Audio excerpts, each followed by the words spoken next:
mental health, extremely, extremely important to me. So I compiled a list of things that I believe are extremely important for making sure that we stay up on our mental health.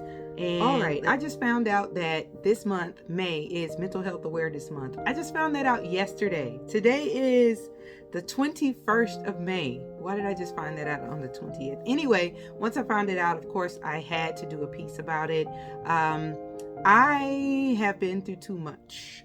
So mental health, mental stress, managing mental health, all those things are extremely important to me. My children have gone through a lot. And of course, all of this was triggered with our violent divorce that we are still suffering with today, 5 years later. Can you believe it? I am able to talk about it a lot easier than I would have in the past because of all the tools and the power that I've been able to gain from learning how to manage stress and mental health.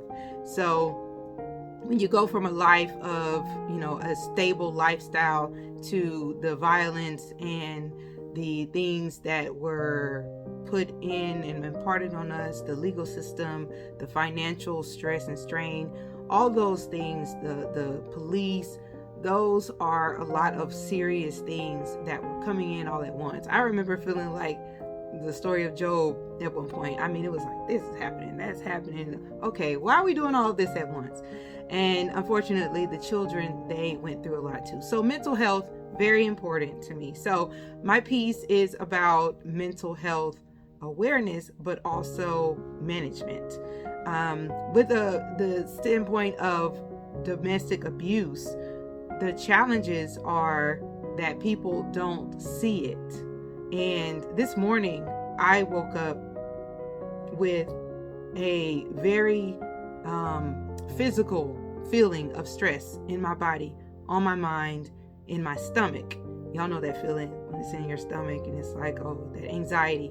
So it was, it showed me that I've got to be very intentional about making sure that I do my part to not allow it to manifest. Because one of the things that I learned when I was going through my depression is the power of your mind and how it can manifest into something physical into the body.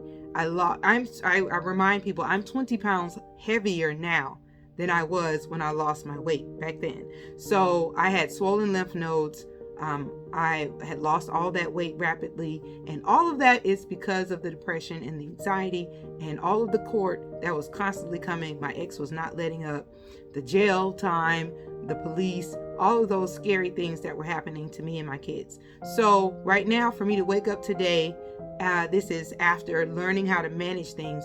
Well, yesterday, I remember, actually these last 2 days, I remember thinking, man, this is feeling like I've got all these darts coming at me at one time, but I'm aware of it. Mental health awareness. Be aware of what's going on mentally so you can be mentally healthy. So now I'm able to be aware of when there are certain triggers, when something's challenging my energy. And so what are you going to do? I look at it as our mind is a garden and we are responsible for tending to our garden, because a bunch of nonsense, other people's hatefulness, evilness, vengefulness, dragging you into court, being ugly in traffic, at work, all those things, as my grandma used to say, all that devilment, that is going to come naturally like weeds. But we have to tend to our garden, our mental space, and make sure that we know that what we're doing is impacting everything around us. But it starts in here. What are you saying in here?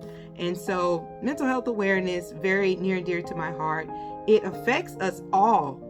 You think that because things happen behind closed doors, which is the scary part about things that happen from a domestic abuse standpoint, because you don't see it. And the courts, they're terrible about not giving enough credit and credence to the psychological and emotional abuse that's happening.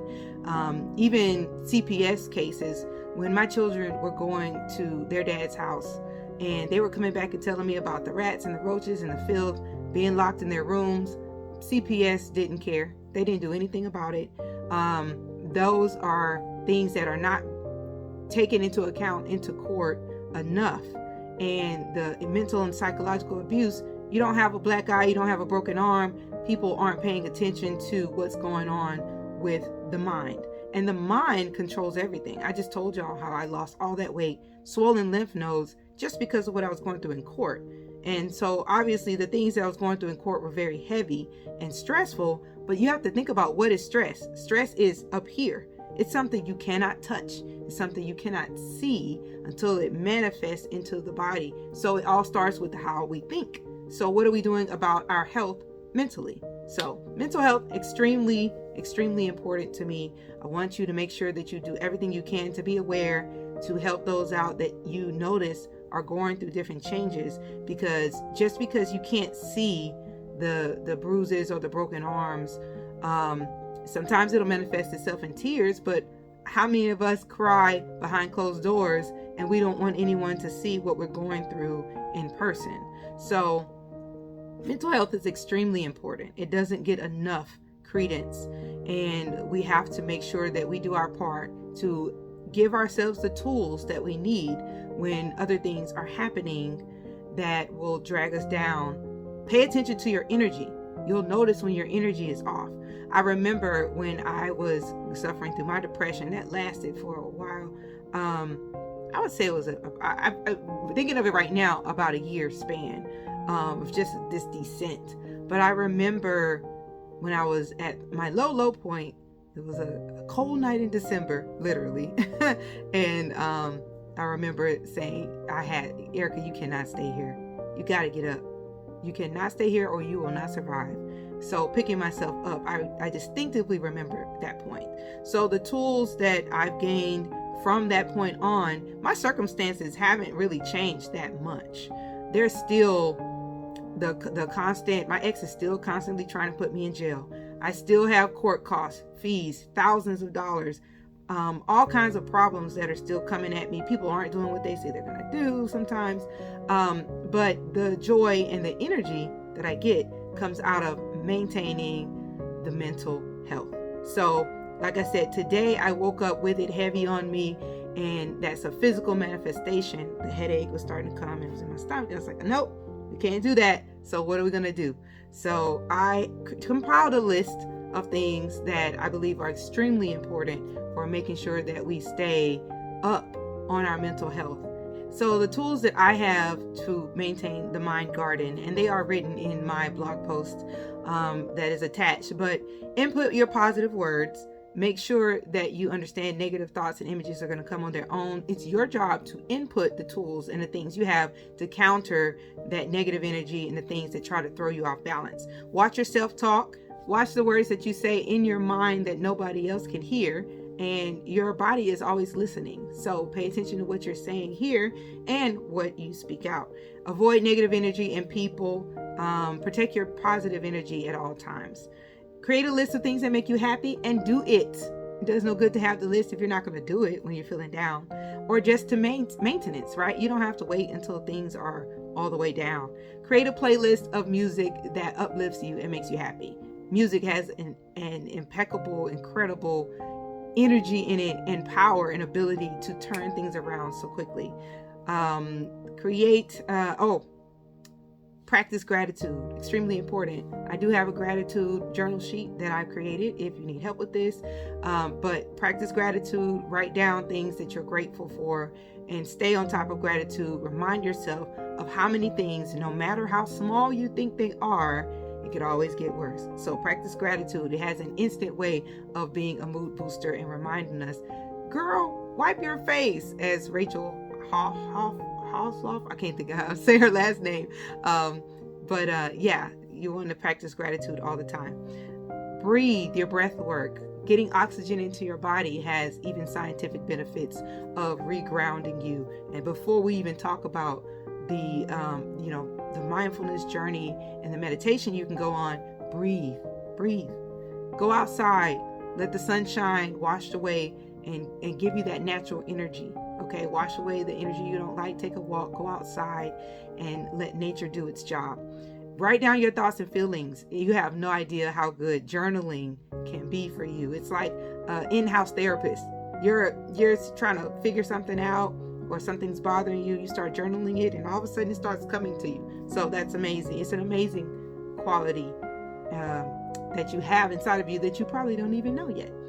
And speak kindly out loud.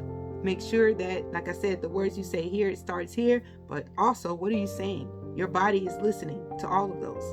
And drink warm tea. Warm tea and sunshine is what I like to say. It can heal almost anything. So make sure you drink warm tea. And I always, of course, as a tea lady, I have several different teas that will help with boosting your mood, even from a scientific chemical standpoint.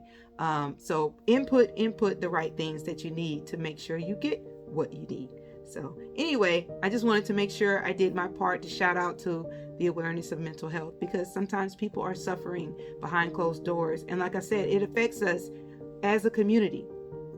It's not just something that, oh, well, that doesn't affect me. But what happens when your coworker is having a tough time? You got to pick up their slack if they're calling in. Or what happens if you have a child that's at school that can't navigate their mental health feelings? Well, you've got to deal with that and figure out how to navigate within the crazy protocols that they give you in the public school system on how you're trying to manage that. And what if their parents aren't doing their job as parents and you have this child in the classroom? What the people in traffic, the lawmakers, the courtroom. Then you got litigation. People have bad days no matter whether they're a judge or an attorney or not. So mental health affects all of us. It's not something that we should give a blind eye or deaf ear to. So make sure that we do our part. Share. If you don't know what to do, you can always share the information, because you never know how someone might need it.